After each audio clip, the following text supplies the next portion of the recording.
student, I am Sarita and you are watching Sarita Biology classes. Student, today we will discuss about chromosomal disorder.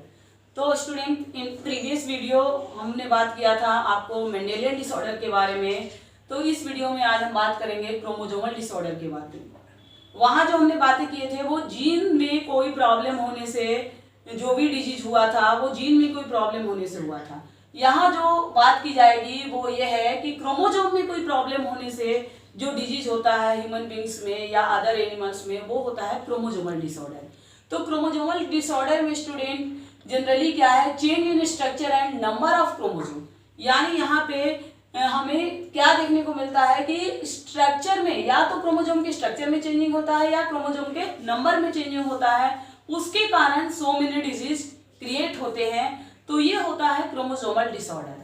तो सबसे पहले हम देखते हैं structural variation. Structural variation से मतलब यह है स्टूडेंट कि क्रोमोसोम के स्ट्रक्चर में चेंजिंग होने के कारण कौन कौन से डिजीज होते हैं। तो क्रोमोसोम के structure, change in structure of chromosome, यानी क्रोमोसोम के स्ट्रक्चर में चेंजिंग होने से क्या क्या डिजीज होता है। तो उसके कारण जो डिजीज होता है स्टूडेंट बिल्कुल ध्यान से समझना है, ये बहुत ही इंपॉर्टेंट है।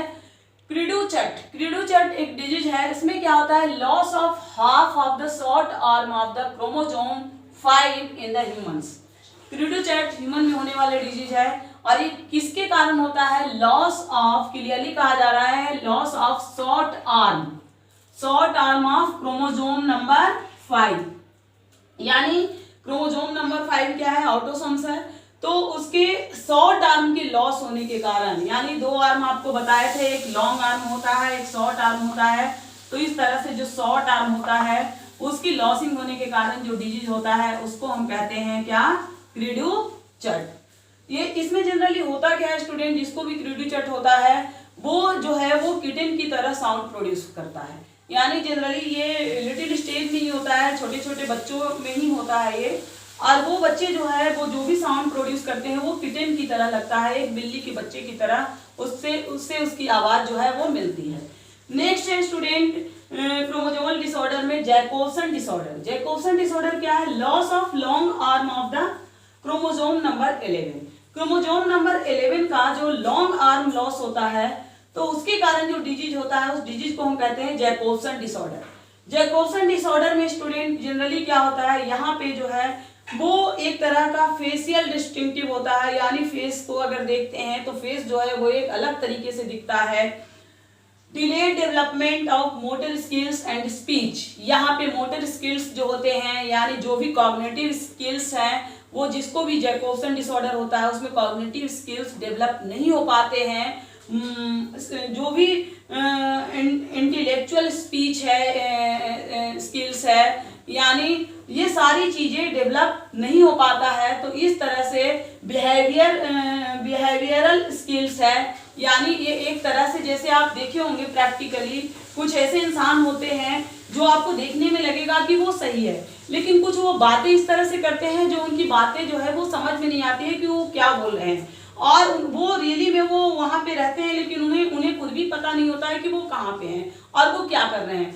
तो इस तरह से जो प्रॉब्लम होता है, इस तरह के प्रॉब्लम को हम जैकोब्सन डिसऑर्डर कहते हैं, और ये लॉन्ग आर्म 11 क्रोमोसोम नंबर 11 के लॉस होने से होता है। एक डिजीज है स्टूडेंट जो जनरली चिकन के केस में हमें देखने को मिलता है, ये है एक्टोपिक डिसऑर्डर। एक्टोपिक डिसऑर्डर क्यों होता है, structural variation in chromosome number 27। Chromosome number 27 में चेंजिंग होने के कारण स्ट्रक्चरल वेरिएशन होता है, और ये जो डिजीज है वो चिकन में हमें देखने को मिलता है। तो स्टूडेंट आगे हम देखेंगे नेक्स्ट जो हमारा वेरिएशन होता है, डिसऑर्डर है, वो न्यूमेरिकल वेरिएशन के कारण है। न्यूमेरिकल यानी क्रोमोसोम के नंबर में चेंजिंग के कारण। क्रोमोसोम के नंबर में चेंजिंग से मतलब है स्टूडेंट कि आपको हम जब म्यूटेशन पढ़ाए थे तो उसमें बताए थे कि क्रोमोसोम में नंबर चेंजिंग जो है हर तरह से होता है, मोनोसोमी, ट्राइसोमी, नलीसोमी आपको बताए थे। मोनोसोमी में क्या होता है, जो डिप्लॉयड नंबर होता है उसमें से -1 हो जाता है, आपको बताए थे 2n - 1 हो जाता है, ये कंडीशन कहलाता है मोनोसोमी। नलीसोमी में 2n - 2 हो जाता है। उसी तरह ट्राइसोमी में क्या होता है, 2n + 1 हो जाता है। तो इस तरह से 3 कंडीशन आपको हम बताए थे स्टूडेंट। तो वही कुछ कंडीशन यहाँ पे हमें देखने को मिलेगा कि क्रोमोसोम के नंबर में चेंजिंग के कारण क्या क्या डिसऑर्डर होता है। तो क्रोमोसोम के नंबर में चेंजिंग के कारण जो डिसऑर्डर होता है ह्यूमन बींग्स में जनरली, वो होता है डाउन सिंड्रोम। डाउन सिंड्रोम क्या है स्टूडेंट, सबसे पहले इसको रिपोर्टेड बाय लैंगडॉन इन 1866।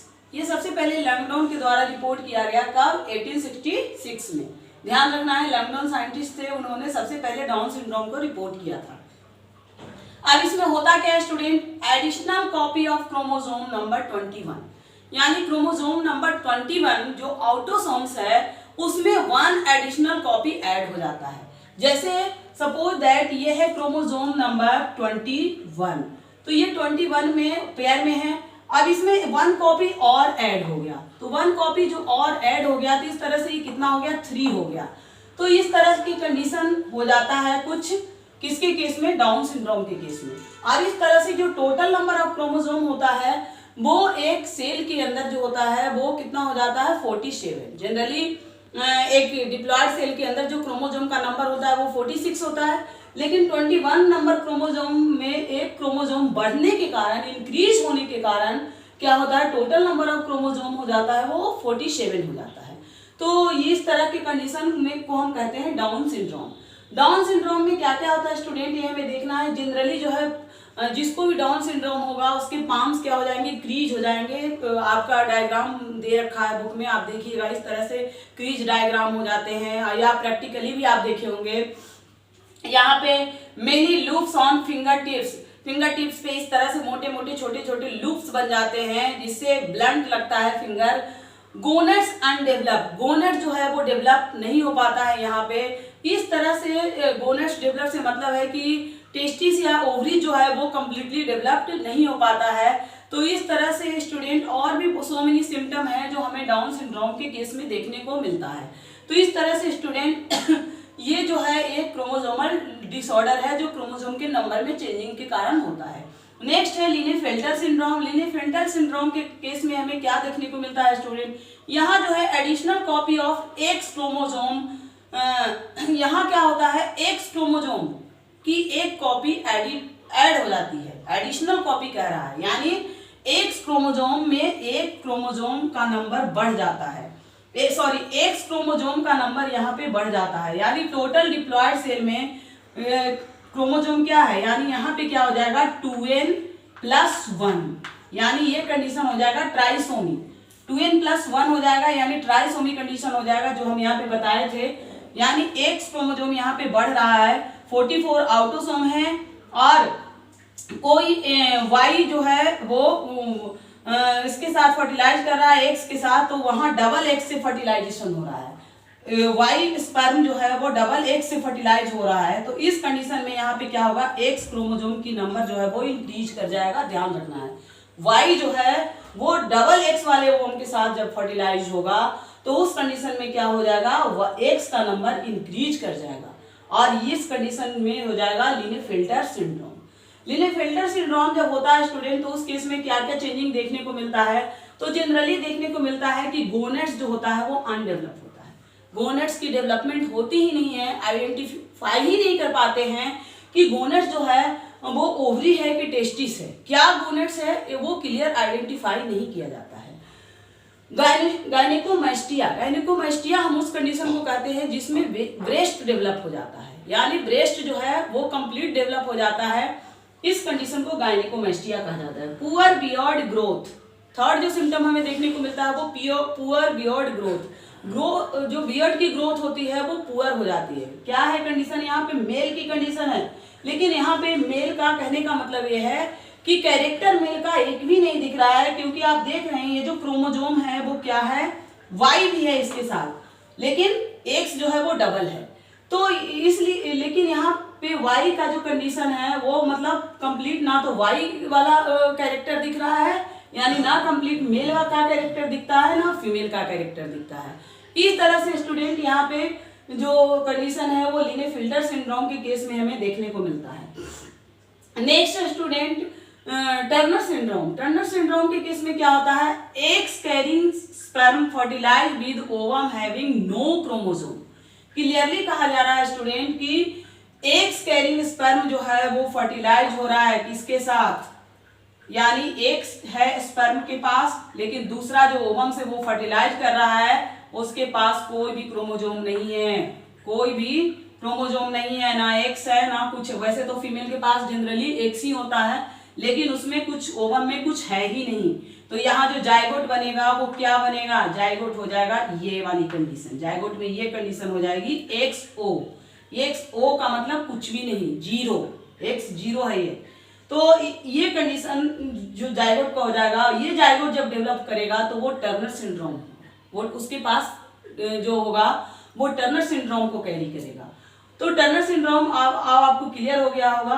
अब टर्नर सिंड्रोम के केस में हमें क्या चेंजिंग देखने को मिलता है स्टूडेंट, कि सबसे फर्स्ट चेंजिंग यह है रूडिमेंट्री ओवरी। ओवरीज जो होते हैं वो रूडिमेंट्री होते हैं, यानी कंप्लीटली ओवरीज डेवलप ही नहीं होता है।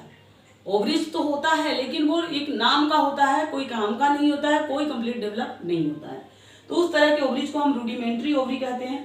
वेब्ड नेक, नेक जो होता है वेब्ड होता है, जैसे वेब्ड फीट आप देखे होंगे किसके केस में, फ्रॉग के केस में, तो वैसा ही वेब्ड नेक होता है, यहाँ पे बिल्कुल फुला हुआ सा होता है। नो मेंसुरेशन, कोई मेंसुरेशन नहीं होता है, कोई मेंसुरेशन कैरी नहीं करता है। फीमेल का कैरेक्टर क्या है, मेंसुरेशन साइकिल होता है फीमेल में, लेकिन यहाँ पे कोई मेंसुरेशन नहीं होता है। इस तरह के जो टर्नर सिंड्रोम को कैरी कर रहे हो पर्सन होता है उसमें कोई मेंसुरेशन नहीं होता है। शॉर्ट स्ट्रेचर, बॉडी की जो हाइट होती है वो भी शॉर्ट होती है काफी, जो एक नॉर्मल वुमेन का जो हाइट होना चाहिए वो टर्नर सिंड्रोम के पर्सन के केस में ये देखने को नहीं मिलता है। तो स्टूडेंट हमें इस तरह से उम्मीद है कि ये जो क्रोमोजोमल डिसऑर्डर का कंसेप्ट है वो आपको बहुत अच्छे से क्लियर हुआ होगा। और अगर आपको कोई क्वेरीज होगा स्टूडेंट तो आप अपनी क्वेरीज को कमेंट बॉक्स में लिखना बिल्कुल मत भूलना। और अगर स्टूडेंट आपको ये वीडियो अच्छा लगा होगा तो please like my video, subscribe my channel. Thank you.